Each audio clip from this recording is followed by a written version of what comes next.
Jury head नदाव Lapid ने the Kashmir files film को vulgar propaganda बताया। उन्होंने कहा कि हम सब द कश्मीर फाइल्स फिल्म से परेशान और हैरान हैं। ये हमें एक दुष्प्रचार वाली और भद्दी फिल्म की तरह लगी जो इतने सम्मानित फिल्म फेस्टिवल के लायक नहीं है। हालांकि आपको बता दें, नदाव का इतना कहना था कि सोशल मीडिया पर राजनीतिक दलों के दिग्गज चेहरों ने भी प्रतिक्रिया देना शुरू कर दिया। सबसे पहले आपको बता दें, नदाव का वो बयान आप सुनिए जो उन्होंने इस फिल्म के लिए दिया। Disturbed and shocked by the 15th film, by the movie Kashmir Files, that felt to us like a propaganda vulgar movie, inappropriate for an artistic competitive section of such a prestigious film festival. को direct करने वाले और लिखने वाले आपको बता दें, विवेक अग्निहोत्री भी इनडायरेक्टली इस बयान पर अपनी प्रतिक्रिया दी। कश्मीर फाइल्स पर इफी जूरी प्रमुख की टिप्पणी के बाद फिल्म निर्माता विवेक अग्निहोत्री ने जूरी प्रमुख पर निशाना साधा। विवेक अग्निहोत्री ने ट्वीट कर लिखा, सच सबसे खतरनाक चीज है, ये लोगों को झूठा बना सकता है। और इसके अलावा आपको बता दें, द कश्मीर फाइल जो फिल्म है, इसमें आपको बता दें अनुपम खेर ने एक अहम भूमिका निभाई थी। ये सब बवाल के बाद जिस तरीके से जूरी हेड का ये बयान आया, उसके बाद अनुपम खेर ने भी अपनी टिप्पणी की, वो भी सुनिए। अगर हॉलोकास्ट सही है तो कश्मीरी पंडितों का एक्सोडस भी सही है।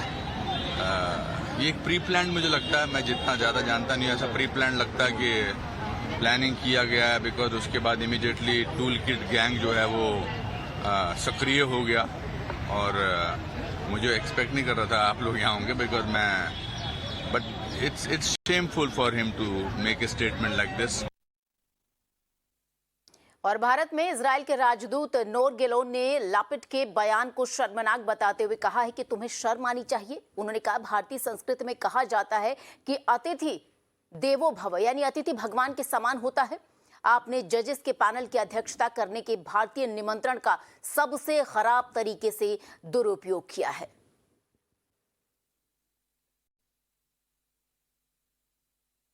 और इस बीच आपको बता दें, मिडवेस्ट में इजराइल के वाणिज्य दूत जो हैं कोब्बी शोशानी ने कहा है कि फिल्म के निर्देशकों को वो जानते हैं, उनके निर्देशक को जानते हैं, दूसरों की पीड़ा के प्रति सहानुभूति रखते हैं और समर्थन देने के लिए द कश्मीर फाइल्स के अभिनेता अनुपम खेर से मुलाकात करेंगे। First of all, yes, I saw the film. I met the cast. I met Anupam Kher. We became friends. When I saw the film, tears came from my eyes. It was not an easy film to see. I saw it with my eyes. It's not an easy. But for me, it was very important to know what's happening in Kashmir. I know that it is under dispute. Some people don't want to see the film. Some people went to see the film, and I don't. I'm as a diplomat here. I would like to know what is the issue, and it was very important for me. And afterwards, I think that it was shown in Israel as well, the film, several times, and it was a reaction because we are, as a Jewish people who suffered from such horrible things. I think that we have to share.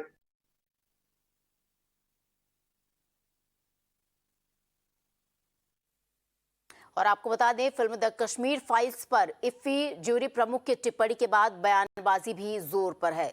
Shiv Sena सांसद प्रियंका चतुर्वेदी ने तीखी प्रतिक्रिया देते हुए कहा कि कश्मीरी पंडितों के लिए न्याय के संवेदनशील मुद्दे को प्रचार पर कुर्बान कर दिया गया।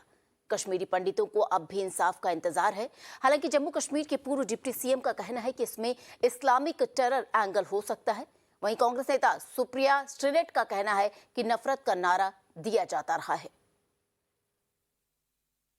नादिव लैपिड जो फिल्मकार हैं इजराइल से, जो उन्होंने आज बयान दिया है कश्मीर फाइल्स पिक्चर को लेकर के, और मुझे लगता है कि जिन लोगों का कुछ लेना देना नहीं रहता वो इस प्रकार की बयानबाजी करके किसी मिशन के तहत एजेंसियों के कारण से काम करते हैं। और हिंदुस्तान के बढ़ते हुए कद को देख करके इनको तकलीफ रहती है, और कुछ ताकतें, इसमें इस्लामिक ताकतें भी हो सकती हैं जो कश्मीर फाइल्स फिल्म के खिलाफ हैं। तो किसान आंदोलन और CAA इसके अलावा आज भी जो एक खबर आई है कि राम रहीम को लेकर के हिंदुस्तान में आईएसआई द्वारा कुछ चीजों को भड़काने का प्रयास किया जा रहा है, ये उसी का हिस्सा हो सकता है। और आपको बता दें, इसी खबर पर चर्चा के लिए हमारे साथ विनय सिंह पॉलिटिकल एनालिस्ट हैं, इस वक्त जुड़ रहे हैं। और आपको ये भी बता दें कि एहतेशाम हाशमी जी इस वक्त हमारे साथ जुड़ रहे हैं, पॉलिटिकल एनालिस्ट। और डॉक्टर रमेश रैना प्रेसिडेंट हैं ऑल इंडिया कश्मीरी समाज के। आप सभी का स्वागत है हमारे साथ चर्चा में शामिल होने के लिए। सर, एक बार फिर से जो फिल्म थी द कश्मीर फाइल्स, इस पर फिर से विवाद शुरू हो गया है। चाहे सोशल मीडिया हो, ऑनलाइन हो, ऑफलाइन हो, हर जगह इस फिल्म की चर्चा एक बार दोबारा से शुरू हो गई है। जिस तरीके से ये जो ज्यूरी द्वारा ये बयान दिया गया, जो हेड है, ज्यूरी सदस्यों के जो हेड हैं, उनके द्वारा जो बयान दिया गया है कश्मीर फाइल्स को लेकर, विनय सिंह, मैं सबसे पहले आपसे ही जानना चाहूंगी कि क्या लगता है, क्या इस तरीके की बयान का हमेशा से ही सम्मान करना चाहिए, खासतौर पर जब ऐसा प्लेटफॉर्म हो जहां पर इंटरनेशनल, अंतर्राष्ट्रीय स्तर पर लोग जमा हों, अंतर्राष्ट्रीय फिल्में हों, ऐसे स्टेज पर भारत की किसी फिल्म के बारे में इस तरीके की टिप्पणी करना कितना उचित समझते हैं आप?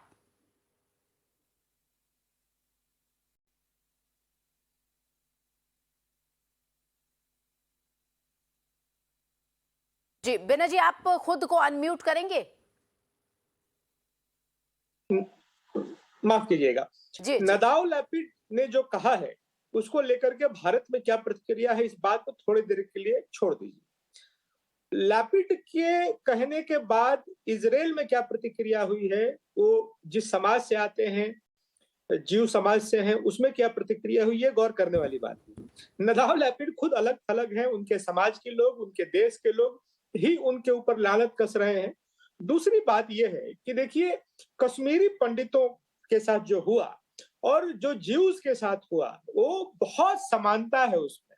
मैसेकर हुआ, एक्सोडस हुआ, तो ये बिल्कुल एक कहानी है। शायद अगर ज्यूज पे जो कहानी बने, उनके जेनोसाइड को लेकर के है भी कुछ फिल्में बनी हुई हैं, तो बिल्कुल उसी तरीके की कहानी है, केवल लोकेशंस अलग हैं, लोग के चेहरे मोहरे अलग हैं और आक्रांता अलग अलग है, लेकिन कहानी एक ही है।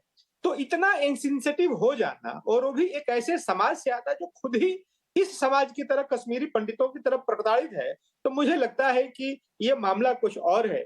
और ये मामला कुछ और है इसलिए मैं कहता हूं क्योंकि देखिए, ये जो बातें कही जाती है ना, इस तरह से प्लेटफॉर्म से किसी फिल्म को डाउनग्रेड करने के लिए या उसको इररिलेवेंट करार देने के लिए, इसके पीछे कहानी होती है। उस कहानी को समझने की जरूरत है। कहानी बाद में आएगी कि नदाव लैपिड ने जो कहा है वो ऑर्गेनिक है कि इनऑर्गेनिक है, कि उसी तरीके से कहा है जैसे मियां खलीफा का बयान आ जाता है भारत के किसान आंदोलन पे। मुझे लगता है कि ये समझने की जरूरत है और बहुत इंसेंसिटिव है। भारत में तो लानतें हो ही रही हैं, लेकिन मुझे लगता है कि जिस देश से आ रहे हैं लैपिड साहब, उस देश ने बहुत दरकिनार किया है अपने को उनके इस बयान से। और इससे निश्चित रूप से केवल कश्मीरी पंडितों के ही नहीं, दुनिया भर के वैसे समाज जिनके साथ प्रताड़ना हुई है, टारगेट किलिंग्स हुई है, उनका एक्सोडस हुआ है, उनके साथ एक गंदा और घिनौना मजाक है। ये आदमी एजेंट हो सकता है, पेड प्रोफेशनल इसको कह सकते हैं, लेकिन फिल्म मेकर, और एक ऐसा फिल्म मेकर जो समाज की भावनाओं को उकेरता है ढंग से, ऐसा तो बिल्कुल नहीं हो सकता है। एक अंतिम बात कहता हूं, लैपिड ने जो कहा है वह भारत में भी कहा गया। लैपिड हंसी और मजाक उड़ा रहे हैं, कश्मीरी पंडितों को झूठ कह रहे हैं। भारत में भी कुछ नेता हैं जो बड़े पैन इंडिया होने का ख्वाब देख रहे हैं, खुलेआम उनका मजाक उड़ाया, उन जनभावनाओं का मजाक उड़ाया। अरविंद केजरीवाल तो हाल के उदाहरण है। तो लैपिड दुनिया में हर जगह है, और इजराइल में ही नहीं है, भारत में भी ऐसे लैपिड है। और इजराइल के लैपिड जो कहा है, भारत में जो खुश हो रहे हैं वो भारत के नदाव लैपिड्स हैं। तो ये लैपिड हर जगह है, इनकी कमी नहीं है दुनिया में, ये दुनिया के हर जगह पे है। लेकिन ये बहुत इंसेंसिटिव है और इसकी भर्त्सना जितनी की जानी चाहिए कि आप जन भाव को और किसी के घाव को फिर से आपने कुरेद दिया, जिसपे एक मरहम लगाने का प्रयास हो रहा था, ये बहुत घृणित काम किया है लैपिड ने। ये फिल्मकार तो नहीं है। चलिए, अब बाकी पैनलिस्ट से भी जवाब ले लेते हैं, सबको मौका दे देते हैं। सबसे पहले रमेश रैना जी, आपसे मैं ये जानना चाहूंगी, फिल्म जो कश्मीरी पंडित, द कश्मीर फाइल्स, कश्मीरी पंडितों की आत्मा से जुड़ी फिल्म है, ऐसा कश्मीरी पंडित मानते हैं। जब फिल्म रिलीज हुई थी, तमाम लोगों से हमने बातचीत की थी, तो उन्होंने बखूबी अपनी जो फीलिंग्स है, भावनाएं हैं, वो हमारे सामने रखी थी। फिल्म जब रिलीज हुई थी तो उन तमाम लोगों के आंसू भी छलक आए थे, लेकिन आज इस तरह से किसी बाहरी ने फिल्म को भद्दी करार दिया है। क्या कहेंगे आप? क्या भावनाओं के साथ खिलवाड़ किया है? यानी जो फिल्म में आप लोगों की भावनाएं दिखाई गई थी कश्मीरी पंडितों की, उसे लगता है, उस शख्स को लगता है शायद उसने पढ़ा नहीं है, या फिर उसे लगता है कि ये सब ऐसे ही दिखा दिया गया है फिल्म में और शायद इसीलिए उसे इसने वल्गर प्रोपेगेंडा करार दिया है। क्या कहेंगे आप? इससे पहले मैं इस पे टिप्पणी कर लूं, मैं कुछ चीजें आपको नादव लैपिड के बारे में बताऊंगा, उनके व्यक्तिगत के बारे में बताऊंगा। ये 47 ईयर ओल्ड है और 13 फिल्में अब तक बना चुके हैं और अपने देश इजराइल में ये इजराइल हेटर के नाम से जाने जाते हैं। He hates Tel Aviv and he is a strong supporter sympathiser of Palestinian काज।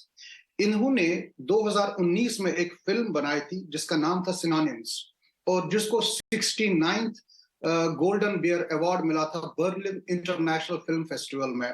और जब इन्होंने उस फिल्म की बात करी टोरंटो मैगजीन में, न्यू टोरंटो मैगजीन में, तो उन्होंने बताया collective soul of Israel is a sick soul. जब वो ये धारणा अपने देश के प्रति रखते हैं तो वो दूसरे देशों की भावनाओं के साथ खिलवाड़ करने में तो माहिर ही हैं, जिनको ये भी आइडिया नहीं है कि वो किस कंट्री से आ रहे हैं। टेल अवीव इजराइल ने कितनी जद्दोजहद के बाद आज भी वो कैसे फेस करते हैं टेररिज्म को और कैसे कंट्रोल करते हैं टेररिज्म को। जब ये रिएक्शन और जब ये संवेदना उसको अपने कंट्री के प्रति होगा तो हमारा क्या वो ख्याल रखेंगे, होगी नंबर 1। और नंबर 2, जो वहां पर दूसरे जूरी थे जैसे सुदीप्तो सैन साहब, वो भी एक मेंबर जूरी के थे, उन्होंने ट्वीट कर दिया और उस ट्वीट को रीट्वीट अनुराग ठाकुर जी जो मंत्री जी हैं उन्होंने किया। और जो सुदीप्तो सैन साहब है उन्होंने बताया कि रिमार्क्स वर कंप्लीटली हिज पर्सनल ओपिनियन। तो इसका मतलब है जो बाकी जूरी 4 मेंबर्स थे, कोई अमेरिका से था, कोई दूसरे देश से था, तो उसका उनका व्यू पॉइंट उन्होंने लिया नहीं। नंबर 2, रही बात हमारी भावनाओं की, हमारी भावनाएं तो नेशनल ह्यूमन राइट्स कमीशन इन 1994 में ये बताया कि जो कश्मीरी पंडितों के साथ हुआ था ये एकिन टू जीनोसाइड है। और नेशनल ह्यूमन राइट्स कमीशन एक हाईएस्ट बॉडी भारत की है, ये इंडिपेंडेंट है, इसमें किसी सरकार का हस्तक्षेप नहीं है। और जब एक इंडिपेंडेंट ह्यूमन राइट्स बॉडी इस चीज को एक्नॉलेज करती है कि हमारे साथ एकिन टू जीनोसाइड है, तो इसका मतलब है ये मजाक उस चीज का है, ये मजाक उस सिस्टम का है और ये मजाक पूरे भारत देश का इन्होंने उठाया, कश्मीरी पंडितों का नहीं। कश्मीरी पंडित एक इंपॉर्टेंट एस्पेक्ट है, एक इंपॉर्टेंट हिस्सा है भारत के सिस्टम का, भारत के सिटीजन्स का। तो इस मजाक को उड़ाने का मतलब ये है कि जो हमने उनको यहाँ पर हॉस्पिटैलिटी दिखाई, जो हमने उनको वार्म वेलकम किया, उसके प्रति इन्होंने इंसल्ट किया और उसके प्रति इन्होंने इंजोर किया, हर्ट किया हमारे सेंटिमेंट्स। कश्मीर फाइल्स एक सिनेमेटिक माध्यम है।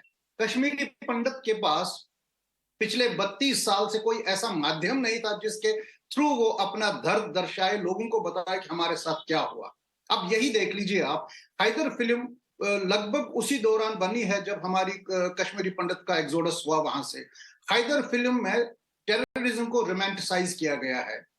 तो क्या किसी ने ये बताया है कि उस वक्त भाई कि उसमें ये दिखाया गया है कि एक आदमी टेररिस्ट क्यों बनता है, उसने गन क्यों किया? तो उसका मतलब है कि उसका प्रकट जो गुस्सा था वो कंट्री के अगेंस्ट था, हमारे लोगों के अगेंस्ट था, इसलिए वो विवश हो गया गन उठाने के लिए। क्या उस वक्त किसी ने ऐसी प्रतिक्रिया कर दी थी हैदर को लेके? क्या किसी ने बयान दे दिया कि भाई ये रोमांटिसाइज ऑफ टेररिज्म क्यों करते हैं? इतना ही नहीं, आप शिंडलर्स लिस्ट देख लीजिए। शिंडलर्स लिस्ट क्या है?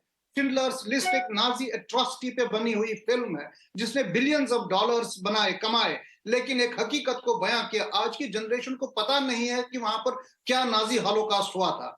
ये जब शिंडलर्स लिस्ट देखते हैं, शिंडलर्स लिस्ट के माध्यम से हमें पता लगता है कि चीज क्या है, असली हुआ क्या है। और कश्मीर फाइल्स आज जब 32 साल के बाद हुई है, जो हमारी जनरेशन पैदा हुई है इस 32 साल में, उस जनरेशन ने ये कहानी हमसे सुनी है कि हमारे साथ क्या अत्याचार हुआ।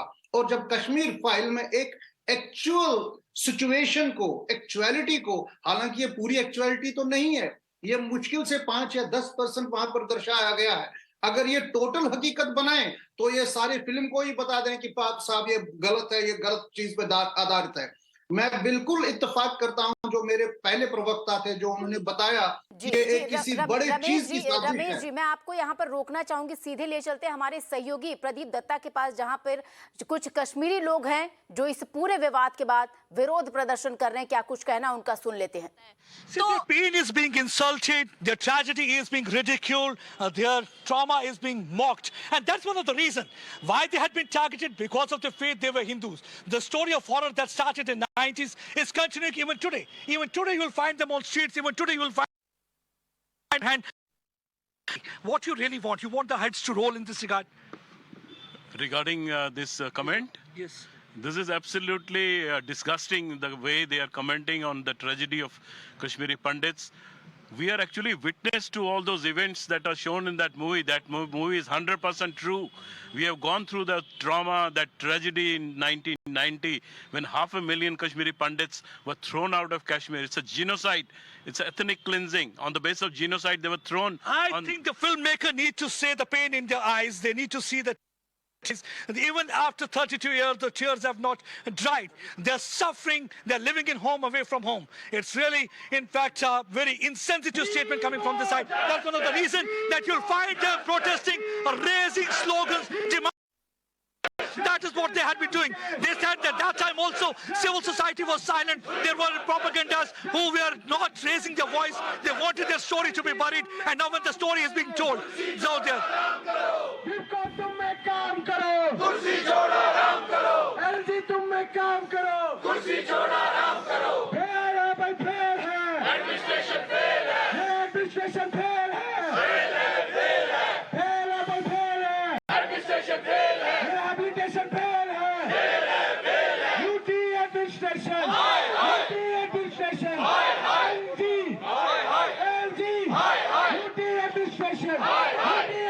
ये लोगों का आक्रोश आप देख रहे थे, 3 दशक से ज्यादा हो चुके हैं। उस दर्द को लोग अभी तक भुला नहीं पाए, भुलाने की कोशिश कर रहे हैं ताकि नई पीढ़ी को एक उगता हुआ सूरज वो दे सकें।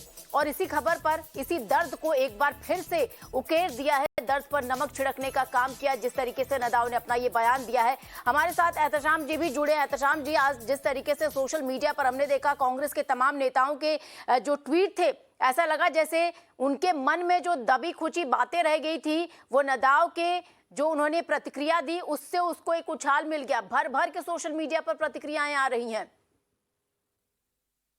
देखिए, जैसा कि आप सब जानते हैं कि सारा हिंदुस्तान हमारे कश्मीरी पंडित भाइयों के लिए बहुत ही गमज़दा है और बीजेपी सरकार को जो कश्मीरी भाइयों के लिए करना चाहिए था वो नहीं किया।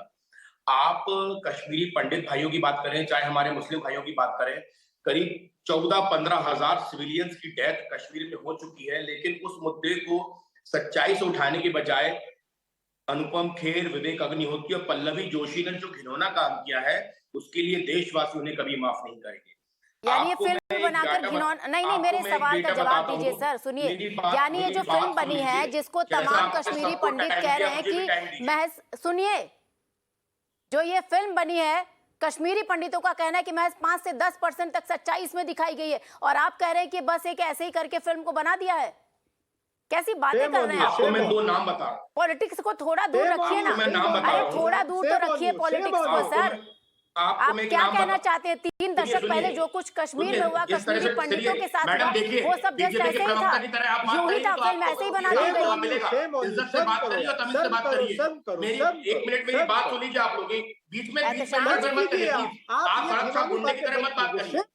सड़क छाप गुंडे की तरह मत बात करो। कोई सड़क छाप गुंडे की तरह बात नहीं कर रहा है जी। आप ये बताइए, जिस तरीके से कश्मीरी पंडित संघर्ष समिति के प्रेसिडेंट है संजय टिक्कू कह रहे हैं कि बीजेपी सरकार ने कश्मीरी पंडितों के लिए कुछ नहीं किया। जितने कश्मीरी पंडित भाइयों ने पलायन किया कश्मीर से, कितने लोगों के लिए बीजेपी की सरकार ने वहां पे घर बनाए। अनुराग ठाकुर जो गोली मारो सालों को बयान देता है, और जब उसके सामने नादम लापेट बोलते हैं कि कश्मीर फाइल एक वल्गर फिल्म है, एक घटिया फिल्म है, एक निम्न स्तर की फिल्म है, तब अनुराग ठाकुर वहां बैठे रहते चुपचाप, तब वो अपनी आवाज बुलंद नहीं करते। क्यों? उनको शर्म आती है क्या सच बोलने में? अनुपम खेर जैसे सड़क छाप एक्टर जो कि हिंदुस्तान की समृद्धता, एकता और अब आप अखंडता भाषा को की खंडित मर्यादा करने का भूल प्रयास रहे कर हैं। हैं, उनके एहतशाम ऊपर आप जी, डिबेट नहीं करते। माफी चाहूंगी, आपको यहाँ रोकूंगी। हमारे प्लेटफॉर्म पे इस तरीके से आप बात नहीं कर सकते हैं। सबकी अपनी इंडिविजुअलिटी है, सबका अपना व्यक्तित्व है, किसी को आप यहाँ बुरा भला नहीं कह सकते। आपको कहना उन्हें फोन लगाइए अनुपम खेर को और आप उनसे सीधे बात कीजिए। मुद्दा आज यहाँ पर ये फिल्म है, क्या जो कुछ उन्होंने कहा आप उससे सरोकार रखते हैं? एहतशाम जी सुनिए ना, सुन के जवाब दीजिए सर। सुनिए पहले फिर जवाब दीजिए, सुनिए पहले फिर जवाब दीजिए। जो सवाल पूछा जाए उसका जवाब दीजिए। यहाँ पर आपके व्यक्तिगत चर्चा के लिए मैंने समय नहीं निकाला है। एक फिल्म है, उस पर एक बाहरी इंसान जो ज्यूरी है उसने एक बयान दिया है जिससे कश्मीरी पंडितों की आत्मा को ठेस पहुंची है। अरे एक बार सुनिए तो सही सर, क्यों राजनीति खेल रहे हैं यहाँ पर? अरे क्यों राजनीति खेल रहे हैं? बिना सुने जवाब कैसे देंगे एहतशाम जी? यही तो आप लोगों की कमियां हैं। सवाल सुनना नहीं चाहते, जवाब अपना ही देना चाहेंगे। अपनी नेतागिरी चमकाइए और अनुपम खेर जैसे दो कौड़ी के एक्टर, इनकी आवाज म्यूट कीजिए, इनकी आवाज धीरे कीजिए, म्यूट कीजिए इनकी आवाज। इस तरीके की भाषा यहाँ नहीं चलेगी, इस तरीके की भाषा मीरा नाव पर बिल्कुल नहीं चलेगी। आपको बात करनी तो आप सीधे फोन करके उन्हें बात कीजिए। अजीब बात है, हर मुद्दे पर यहाँ पर पॉलिटिक्स छिड़ जाती है, हर मुद्दे पर राजनीति हो जाती है। चलिए हमारे साथ दो और मेहमान भी जुड़े। एहतशाम जी आपके पास आऊंगी, आपकी आवाज सुनूंगी, लेकिन प्लीज आपसे ये रिक्वेस्ट है कि किसी पर व्यक्तिगत टिप्पणी मत कीजिए, क्योंकि वो यहाँ पर अभी नहीं है। इस तरीके की व्यक्तिगत टिप्पणी मेरा नाम आपको प्लेटफॉर्म नहीं देता है। रमेश जी, जिस तरीके से इनका कहना था हाशमी जी का, आप सभी सुन रहे हैं, इस पर कोई प्रतिक्रिया देना चाहेंगे? हाशमी जी आप जवाब देंगे, आपको अनम्यूट करूंगी, लेकिन जैसा रिक्वेस्ट किया किसी पर व्यक्तिगत टिप्पणी यहाँ नहीं चलेगी। कुछ तथ्य बताना चाहूंगा। आजकल ये फैशन हो गया है कि हम पॉलिटिकल पार्टीज को एक्यूज करते हैं, उन्होंने कुछ नहीं और किया। चलिए सीधे आप ये लोगों नहीं को किया। रोकना चाहूंगी, जो मैं उनसे- ज्यूरी हैं वो हमारे साथ जुड़ चुके हैं और हमारी सहयोगी सामिया उनसे बातचीत करेंगी। सीधे आपको लिए चलते हैं।